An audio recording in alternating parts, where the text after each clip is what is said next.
Friends, मैं आपका mentor ए के सिंह और आज हम नवंबर 2012 का पेपर देखेंगे। ये है पेपर वन, यानी कि पेपर वन आपको नवंबर 2012 का मिल रहा है। इससे पहले 2011 का मिल चुका है, 2012 का एक जो पेपर है वो मिल चुका है। तो यानी कि आपको दो पेपर मिल चुके हैं। ये है आज तीसरा पेपर, पेपर वन का, यानी कि पेपर वन का तीसरा पेपर।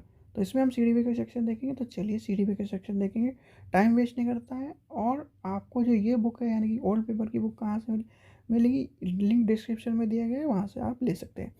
चलिए क्वेश्चन नंबर 1 क्या है, निम्नलिखित में से कौन सा सूक्ष्म गतिक कौशल का उदाहरण है। सूक्ष्म गतिक कौशल में आता है लिखना, सीधे सीधे याद रखना, लिखना।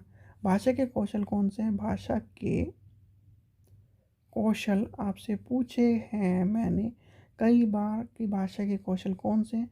4 कौशल आपको पता होने चाहिए और चारों कौशल इम्पोर्टेंट है। चारों कौशल से ही आपका हिंदी का भी पूरा हो जाएगा, यानी कि सॉरी, हिंदी का भी पूरा हो जाएगा, CDP का भी पूरा हो जाएगा और इंग्लिश में भी पूरा हो जाएगा। यानी कि इन कौशलों से आपके जीवन में भी उतार चढ़ाव आ सकता है और ये सेक्शन भी पूरे होंगे। चलिए आगे चलते हैं। क्वेश्चन नंबर 2 देखते हैं। किशोर डैश का अनुभव कर सकते हैं। तो किशोर किसके, देशंचत और स्वयं को स्वीकार करना। भाई ये एक तरह से दुश्चिंता की बात कर रहा है, दुश्चिंता और स्वयं से सरोकार की बात कर रहा है।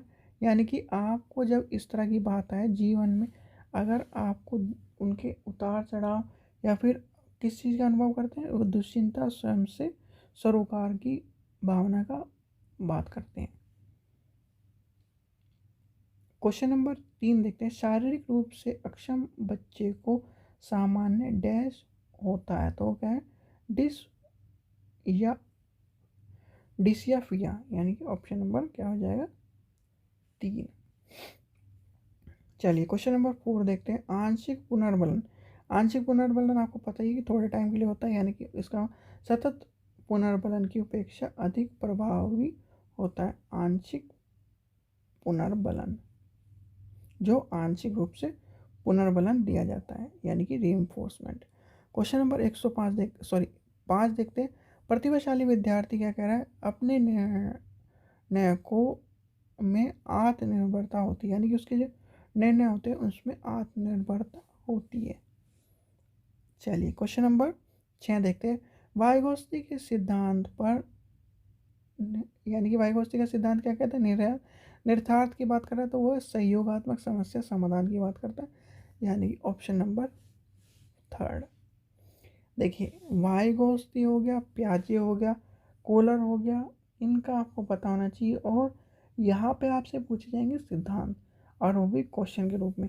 और अगर आप स्टेट की तैयारी करें तो क्या पूछा जाएगा, उसने किस पर प्रयोग किया, कौन सा जानवर था, उस जानवर का नाम क्या था, इस तरह की चीज़ें पूछी जाएंगी। तो यानी कि अगर आप CTET पास कर लेते हो तो आपको ये लपड़ेबाजी ख़त्म है। मैंने भी CTET पास कर रखा है, मुझे ये लपड़ेबाजी पसंद नहीं, क्योंकि देखिए CTET का अलग मैथ है, ऑल ओवर इंडिया आप कहीं भी फॉर्म भर सकते हैं भाई, कुछ स्टेट को छोड़ के, ठीक है, क्योंकि वो अपना टेट कराती हैं।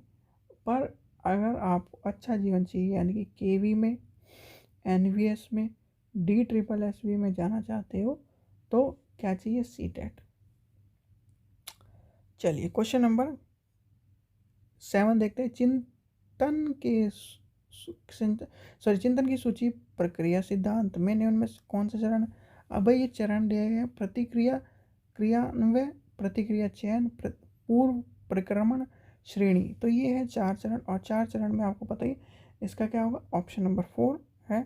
तो 3 4 2 1, यानी कि 3 क्या होगा, ये 4 क्या है, श्रेणीकरण, फिर है प्रतिक्रिया चयन, और फिर आखिरी में ये। तो इस चीज़ का ध्यान रखें, क्वेश्चन पूछा गया, 2 बार पूछा गया, इसलिए मैं बता देता हूँ। चलिए क्वेश्चन नंबर 8 देखते हैं। एक बच्चा जो डैश से ग्रस्त है वह 100 को वॉज लिखता है और न्यूक्लियर को अनक्लियर लिखता है, में अंतर नहीं कर पाता, यानी कि अंतर नहीं कर पाता इसलिए वो लिख देता है। तो उसको कौन सी बीमारी है, तो वह है डिसलेक्सिया। यानी कि अगर आप देखिए लिखने की बात आए तब समझ लेना, और पढ़ने की बात आए तब भी समझ लेना। 100 को वाज पढ़ता है और न्यूक्लियर को क्या पढ़ता है? अनक्लियर। अनक्लियर। एक बच्चा डैश से ग्रस्त है, क्यों किससे ग्रस्त है? वो है डिसलेक्सिया। आपको मैंने बताया था डिसलेक्सिया और डिसग्राफिया। ग्राफिया मतलब लिखने के विकार, और लेक्सिया मतलब पढ़ना विकार। यानी कि वो जैसे ये कोई भी चीज़ है, ये पढ़ रहा है, तो वो अगर वो पढ़ गलत रहा है लिख सही रहा है तो क्या होगा? डिसलेक्सिया। और लिख गलत रहा है तो वो क्या होगा? डिसग्राफिया। यानी कि बहुत से बच्चे आपको देखा होगा बी को डी पढ़ते लिखते हैं और डी को बी पढ़ लिखते हैं, तो इस चीज़ का भी क्या होगा? ग्राफिया। और जब इस तरह के पढ़ने की बात आएगी तो वो होगा लेक्सिया। अगर मैथ में कोई विकार है तो वो होगा कैलकुलेशिया। तीनों ही इंपॉर्टेंट है, तीन ही ज़्यादातर पूछे जाते हैं। क्वेश्चन नंबर 9 देखते हैं। सीखने संबंधित निर्योग्यता सामान्यतः उन बच्चों में पाई जाती है, विशिष्ट है जिनमें पैतृता अभिभावक इस प्रकार की समस्याओं से ग्रस्त होते हैं। यानी कि अभिभावक से आती है, और ये क्या होगा? वातावरण और जीन्स की बात आ गई, यानी हेरिडिटी वाली बात आ गई है यहाँ पर। चलिए क्वेश्चन नंबर 10 देखते हैं। क्वेश्चन नंबर 10 क्या करें? विद्यालय में नियमित उपस्थिति के लिए वंचित बच्चे को प्रोत्साहन करने के लिए निम्न में से कौन से तरीके सर्वाधिक उपयोगी है? तो आपको पता होगा आवासीय विद्यालय खोलने वाली बात। भाई आवासीय विद्यालय खोलने वाली बात है, 5 रुपये देंगे, कुछ टाइम के लिए आएगा, गलत हो जाएगा। एक व्यक्ति को रखेंगे घर पे जाने के लिए, वो भी गलत हो जाएगा। बच्चे को विद्यालय आने की अनुमति ना दें, कानूनी दंड यानी दंड बनाएंगे, ये भी बात गलत होगी। तो आएगा आंसर क्या आएगा? ऑप्शन नंबर आवासीय विद्यालय, क्योंकि इस तरह के विद्यालय जैसे NYS है, ओपन स्कूल, तो ये सब चीज़ें हो जाएंगी। क्वेश्चन नंबर 11 देखते हैं। विद्यालय में लैंगिक भेदभाव से बचने का सर्वोत्तम तरीका हो सकता है, तो वो क्या सर्वोत्तम तरीका होता है? शिक्षक द्वारा उनके लिंग पक्षपातपूर्ण व्यवहार अधिक यानी कि एक तरह से उनके साथ इस तरह का व्यवहार ना करा जाए। ठीक है भाई, आपको आपकी क्लासरूम में अगर इस तरह के व्यवहार से बचना है तो एक लड़का एक लड़की बैठाइए, या फिर दोनों को इस तरह का महत्व दीजिए जिससे लड़कियों के मन में भी ये ना आए कि हमारे साथ भेदभाव है, और लड़कों को भी ये लगे कि हमारे साथ भी भेदभाव है। मतलब दोनों के साथ इस तरह का पक्षपात नहीं करना है आपको, कि लड़कियों लड़कियों को ज़्यादा लेके चलना है या लड़कों लड़कों को ज़्यादा लेके चलना है। बैलेंस क्लासरूम लेके चलना है, जैसे तराजू में बैलेंस करके ही दोनों तरफ के पार्टों को बैलेंस करा जाता है, तभी चीज़ों को यानी कि वो एक एक्यूरेट उस पर आती, वैसे ही हमें बैलेंस करके लेके चलनी है। चलिए क्वेश्चन नंबर 12 देखते हैं। सह शिक्षण क्षेत्र में निष्पादन के आधार पर शैक्षिक क्षेत्रों में निष्पादन के स्तर को बढ़ाने और औचित्य स्थान किस आधार पर किया जाता है? तो इसमें आपको पता ही है व्यक्तिगत भिन्नता की बात आएगी, यानी कि ऑप्शन क्या हो जाएगा? यह व्यक्तिगत भिन्नता की संतुलित यानी कि एक तरह से करने वाली बात है। चलिए क्वेश्चन नंबर 13 देखते हैं। विद्यार्थियों के पोर्टफोलियो के लिए सामग्री का चयन करते समय डैश जरूरी होता है, तो इसमें आपको पता है विद्यार्थी समावेशी आएगा। विद्यार्थियों का समावेशी यानी कि एक तरह से समावेशन होना जरूरी है, यानी कि ऑप्शन नंबर हो जाएगा 1। कहीं भी आपको समावेशी समावेशन शिक्षा इस तरह का दिख जाए तो वो उसका आंसर होगा। CTET में खासकर इस चीज़ का ध्यान रखना।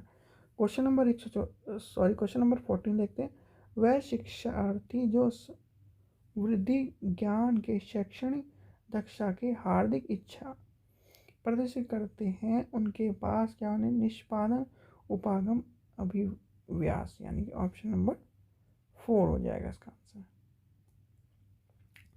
चलिए क्वेश्चन नंबर 15 देखते हैं। शिक्षक डैश के अलावा निम्न में से सभी को करते हुए समस्या समाधान को विद्यार्थी के लिए दूर बना देता है, यानी कि मज़ेदार बना देता है। और इसमें एक चीज़ आपको ये क्वेश्चन में इस तरह पूछा जा सकता है कि शिक्षक अपने विद्यार्थियों के लिए समस्या समाधान को मज़ेदार बनाने के लिए क्या करता है? तो ये आपको दो तरह से क्वेश्चन मिल सकता है। तो इसका आंसर देखते हैं क्या है। तो इसका आंसर देखिए, पहला ही आपको मिल जाएगा, जब विद्यार्थी स्वयं से कोई कार्य करने की कोशिश कर रहा है तो उसे पूरी पूर्ण यानी कि उपेक्षा करते रहने की बात कही, यानी कि ऑप्शन नंबर 1 हो जाएगा इसका आंसर। क्वेश्चन नंबर 16 देखते हैं, निम्न में से अंत्य विषय अनुदेशन का सबसे सुवर सुकृष्ट लाभ यह है कि क्या है, विद्यार्थियों के सीखने गए नए ज्ञान को बहु संदर्भ में अनुप्रयोग करने और सामान्यकृत करने का अवसर देने वाला। हमारा क्या वर्ड है? हमारा वर्ड है अवसर देने वाली बात। और अवसर देने वाली वर्ड का मतलब ये है टैग वर्ड, और यहाँ पे हो गया हमारा आंसर पूरा। चलिए क्वेश्चन नंबर 17 देखते हैं, सफल समावेशी को निम्नलिखित की आवश्यकता होती है सिवाय सिवाय किसके? प्रतीकीकरण, यानी कि ऑप्शन नंबर 1। चलिए क्वेश्चन नंबर 18 देखते हैं। 18 क्या है, निम्न में से कौन सी विशेषता समस्या समाधान उपागम का विशेष चिन्ह है? क्या है? तो वो होगा समस्या कथन में संकेत अंतर्निहित रूप से दिए होते हैं, यानी कि ऑप्शन क्या हो जाएगा? 3।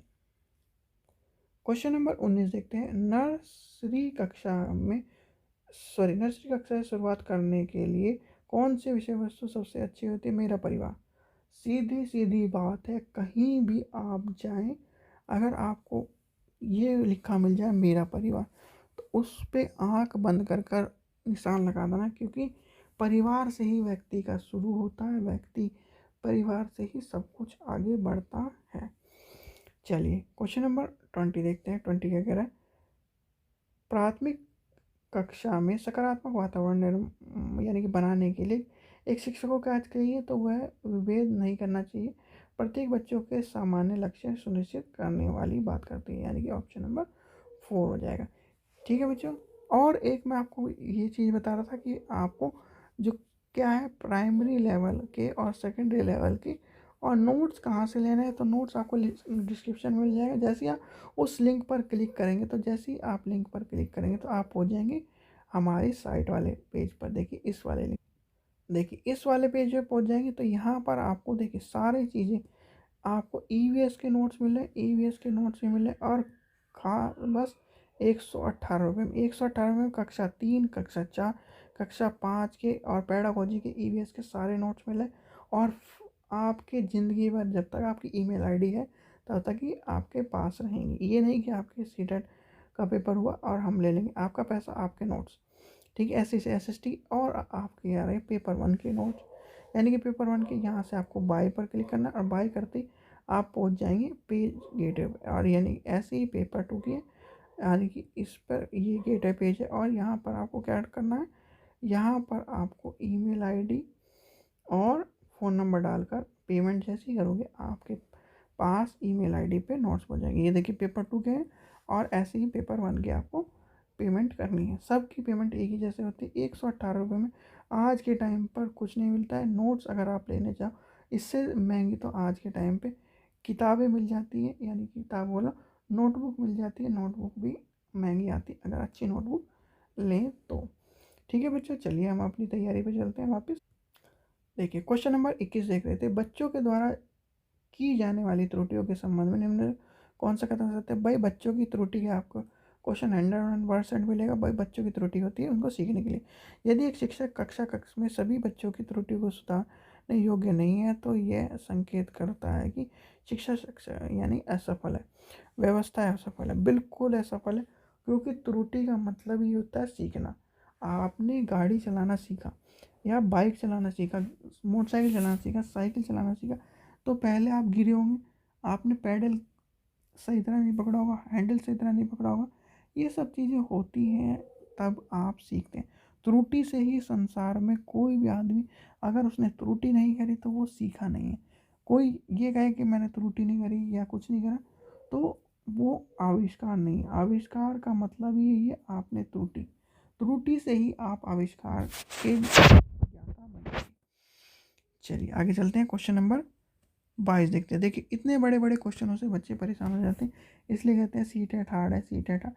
भाई सीटेट हार्ड इसलिए आप उस चीज़ को समझे, आपने तैयारी नहीं करी है पढ़ने की, आपको पढ़ने की जिस दिन आदत हो जाएगी उस दिन आप समझ जाएंगे। और पढ़ने में भी ऐसा नहीं कि पूरा लंबे लंबे कथन पढ़ना, पहली लाइन पढ़ लो, दूसरी लाइन पढ़ लो, बस उसमें ही आपको अर्थ समझ में आ जाती है। मोनिका जो गणित की शिक्षक है, राधिका से एक प्रश्न पूछती है, राधिका से कई उत्तर ना मिलने पर वो तुरंत दूसरे मोहन पर, भाई लैंगिक पूर्वाग्रह का क्वेश्चन है, देखिए लैंगिक पूर्वाग्रह का ही होगा, हाँ उसी की बात हो रही है। टीचर क्या कर रही है, राधिका उसकी कौन है, फीमेल स्टूडेंट यानी गर्ल है, और मोहन कौन है, लड़का है। उस पर प्रश्न जब पूछती है तो उसे महसूस होता है कि मोहन को भी उत्तर में संघर्ष हो रहा है, तो वो प्रश्न का उत्तर ही बदल देती है, यानी कि प्रश्न ही बदल देती है। तो टीचर क्या कर रही है, राधिका के टाइम पर नहीं बदला, क्यों नहीं बदला, क्योंकि वो लड़की है, और मोहन के टाइम पर बदल दिया, वो लड़का है। तो क्या होगा, मोहन के पक्ष लेकर लैंगिक भूमिका में रूढ़िवादिता को बात कर रही है, यानी कि लैंगिक पूर्वाग्रह, लैंगिक रूढ़िवादिता, इस तरह की जो चीज़ें मिले आपको उसमें आ जाएगा। चलिए आगे चलते हैं, क्वेश्चन नंबर कौन सा देखते हैं, क्वेश्चन नंबर 23। एक सशक्त विद्यालय अपने शिक्षक को निम्न में से कौन सी योग्यता सर्वाधिक बढ़ावा देता है, तो ये हो गया हमारा प्रतिसंधारणात्मक अभिवृद्धि, यानी ऑप्शन नंबर 3 हो जाएगा इसका आंसर। चलिए क्वेश्चन नंबर 24 देखते हैं। क्वेश्चन नंबर 24 क्या करें, भाषा में अर्थ की सबसे छोटी इकाई क्या होती है, आपको पता है स्वनाम, यानी कि ऑप्शन होगा स्वरनाम पहला। क्वेश्चन नंबर 25 देखते हैं। 25 क्या है, बुद्धि लब्धि सामान्यता डैश रूप में शैक्षणिक निष्पादन से संबंधित है, तो वो है उच्च, यानी ऑप्शन नंबर 4। और IQ का फॉर्मूला क्या है, मुझे कमेंट सेक्शन में बताएं IQ का फॉर्मूला क्या है। देखिए वास्तविक आयु बटे, आपको बताना वास्तविक आयु आएगी ऊपर या मानसिक आयु आएगी इंटू 100, ये आपको बताना यहाँ पर इंटू 100 है, या ऊपर वास्तविक आयु आएगी या मानसिक आयु आएगी, मानसिक आयु आएगी या वास्तविक, इसका फॉर्मूला आपसे पूछा जाता है, तो आप इस चीज़ का ध्यान रखना। चलिए क्वेश्चन नंबर 26 देखते हैं। बहुबुद्धि सिद्धांत निम्न में से निम्नलिखित निर्देशात देता है, यानी किसकी बात कर रहा है भाई, बहुबुद्धि सिद्धांत। आपको पता बहुबुद्धि सिद्धांत की बात आए तो बुद्धि प्रकरण सक्रिय एक स्थिति है। देखिए आपको आज मैं एक ट्रिक बता देता हूँ, चाहे आप उस चीज़ को फॉलो करें या ना करें, मैं आपको ट्रिक बता दूँ। आप ऐसे ओल्ड पेपर में या फिर किसी भी अच्छे सैम्पल पेपर में देखिए, जहाँ भी पेपर 1 की बात आएगी, खासकर पेपर 1 और पेपर 2 में ध्यान रखना पड़ेगा आपको थोड़ा सा। पेपर 1 में अगर आपको कोई भी क्वेश्चन समझ में नहीं आ रहा, या फिर पेपर 2 में कोई भी क्वेश्चन समझ में नहीं आया और आपको तुक्का मारना है, तो सबसे पहले ढूंढिए लंबा आंसर। पेपर 1 के खासकर, पेपर 2 में ये काम नहीं करेगी। पेपर 1 में लंबा आंसर ढूंढिए और वही आपका आंसर होगा। जैसे ये है बहु सिद्धांत के सिद्धांत, तो ये क्या है, बुद्धि प्रकरण संक्रियाओं को एक स्पष्ट समुच्चय है जिसका उपयोग एक व्यक्तिगत रूप से समस्या समाधान किया, तो इसका आंसर यही होगा, यानी कि ऑप्शन नंबर 2 होगा। चलिए देखिए ये है ना आंसर। क्वेश्चन नंबर 27 देखते हैं। सीखने के लिए आकलन एवं लिखित का ध्यान है, सिवाय किसके, सिवाय विद्यार्थियों की आवश्यकता। चलिए ऑप्शन क्या है, विद्यार्थियों की आवश्यकता की बात कही गई है। चलिए आगे चलते हैं। क्वेश्चन नंबर 28 देखते हैं। एक जुड़वा भाइयों में से एक को सामाजिक आर्थिक रूप से धनी परिवार ने गोद ले लिया। बिल्कुल ये एक क्वेश्चन मुझे समझ में नहीं आता किस रूप से इन्होंने बनाया था, पर हाँ ये क्वेश्चन आपको पता होना चाहिए। आपने देखो मोगली वाला कॉन्सेप्ट सुना होगा, यानी कि मोगली वाला जो कॉन्सेप्ट है वो रियल लाइफ में ये इसलिए इम्पोर्टेंट है, इसलिए इसमें जोड़ा भी गया है, क्योंकि बच्चा जहाँ के वातावरण में रहेगा उसका भी उस पर असर पड़ेगा। तो क्या है, जुड़ो बच्चे को एक धनी परिवार ने ले लिया भाई, गोद ले लिया, और दूसरा एक निर्धन परिवार ने गोद लिया। 1 वर्ष बाद बुद्धि लब्धि के बाद में तो अवलोकन किया, तो क्या होगा अवलोकन, देखिए अवलोकन उसका होगा, सामाजिक आर्थिक स्तर पर बुद्धि लब्धि का कोई प्रभाव नहीं पड़ेगा। क्यों नहीं पड़ेगा, अब आती है, ये कह रहा है सामाजिक आर्थिक स्थिति में। अगर यहाँ पे आता हमारा वातावरण की बात, आज इस कॉन्सेप्ट को थोड़ा सा समझ लीजिए। तो सामाजिक आर्थिक आएगा तब इस कॉन्सेप्ट को कोई समझ करेगा। और अगर आगे वातावरण का प्रभाव क्या है, तो वातावरण के प्रभाव से बच्चे में चेंजेस आएंगे। इसलिए कहते हैं वातावरण का प्रभाव। चलिए क्वेश्चन नंबर 29 लेते हैं। निम्नलिखित में से कौन सा सीखने के लिए अधिकतम रूप से अभिप्रेरणा यानी अभिप्रेरित है, किसकी बात कर रही है, तो वह लक्ष्य को प्राप्त करने वाले व्यक्तिगत संतुष्टि वाली बात करिए, यानी कि ऑप्शन नंबर 2 हो जाएगा इसका आंसर। चलिए क्वेश्चन नंबर लास्ट देखते हैं, क्वेश्चन नंबर 30 जो हमारा है।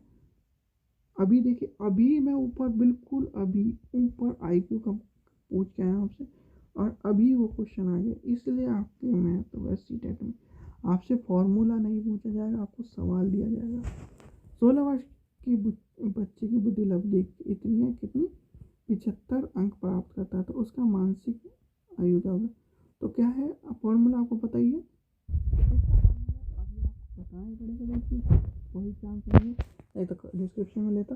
देखिए IQ का फॉर्मूला है, पहले आएगा क्या आएगा, ऊपर क्या आएगा, आप भी मुझे कमेंट सेक्शन में बताएं। देखिए मैं इसे सॉल्व कराना नहीं चाह रहा, क्यों नहीं कराना चाह रहा, जिससे आपको ही पता चले कि मानसिक आयु आएगा ऊपर या वास्तविक आयु आएगा। क्योंकि अगर आपको ये फॉर्मूला नहीं पता है तो आप इसको कभी भी सॉल्व नहीं कर पाएंगे। क्यों नहीं सॉल्व कर पाएंगे, इसका इम्पोर्टेंट रीज़न ये है कि अगर आपको ये चीज़ समझ में नहीं आई तो दिक्कत हो जाएगी। चलिए तो एक बार को मैं बता ही देता हूँ आगे के लिए आपका इम्पोर्टेंट होए। देखिए सबसे ऊपर आएगा मेंटल एज, और फिर आएगा उसकी फिजिकल एज, यानी कि मानसिक आयु बटे वास्तविक आयु। तो मानसिक आयु कितनी है उसकी हमें कैलकुलेट करना है, यानी कि मानसिक आयु हमें कैलकुलेट करना है। उसकी वास्तविक आयु क्या है, कितने वर्ष का है वो, 16 वर्ष है, और उसका IQ कितना है, 75। तो सीधे सीधे आपको और इनटू 100, तो यहाँ से हो जाएगा हमारा, तो इसे डिवाइड करेंगे, तो इसे डिवाइड करने के बाद आंसर आ जाएगा आपका 12, यानी कि इतना आंसर आपका 12 निकल जाएगा। तो इसीलिए आप, और आपसे ये क्वेश्चन पूछा जा सकता है घुमा फिरा के, भाई आपसे कोई अभी तो इसमें IQ दिया हुआ है, और अगर आपसे पूछ लिया जाए कि 12 और उसकी 18 है तो उसका IQ है कितना होगा, तो ये पूछा जाएगा, आप इस चीज़ का ध्यान रखें। ठीक है बच्चों, ये आपको मैंने बता दिया, बुद्धि लब्धि बता दी है, बुद्धि लब्धि की इम्पोर्टेंट होती है। बुद्धि लब्धि का अगर फॉर्मूला आपको नहीं पता होगा तो आपको दिक्कत होगी। ठीक है बच्चों, आशा करता हूँ आपको वीडियो पसंद आई। वीडियो पसंद आई तो लाइक करें, शेयर करें, और चैनल को जरूर सब्सक्राइब करें, फ्री ऑफ कॉस्ट है, कोई पैसा नहीं है। आपको इस चैनल पर फ्री ऑफ कॉस्ट सारी वीडियो मिलेंगी जितनी वीडियो पड़ी हैं। ठीक है बच्चों, इस चीज़ का बिल्कुल आप परेशान ना हो कि आपको कोई भी पेड मिलेगा। आज तक इस पर पेड नहीं मिला, आगे भी पेड नहीं मिलेगा। क्यों नहीं मिलेगा, क्योंकि ये मेरी, मैं खुद बना रहा हूँ। और अगर कोई इंक्लूड होता तब तो मैं मानता भी उससे पैसे देने पड़ रहे हैं या कुछ ही देना। जब मैं खुद बना रहा हूँ भाई, नोट्स की आपको मैं नोट्स और क्वेश्चन पेपर उसमें औरों से बनवाए, तो इसलिए उसमें पैसे लगे, और उसका भी आपको मैंने बता दिया कि लिंक डिस्क्रिप्शन में, और जाकर वहाँ से ले लें। अगर आप नहीं समझ पाए तो आपका सीटेट पास नहीं होगा। इसलिए हाल प्लीज़, अगर आप नो ये प्रीवियस पेपर भी लेते हैं तो प्रीवियस पेपर उसकी आपके टिकट का नंबर